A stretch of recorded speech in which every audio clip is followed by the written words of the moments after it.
بسم اللہ الرحمن الرحیم۔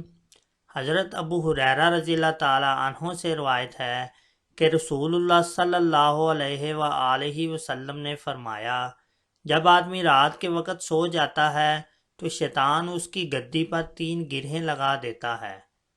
ہر گرہ پر یہ پھونک دیتا ہے کہ ابھی تو بہت رات باقی ہے، سو جاؤ۔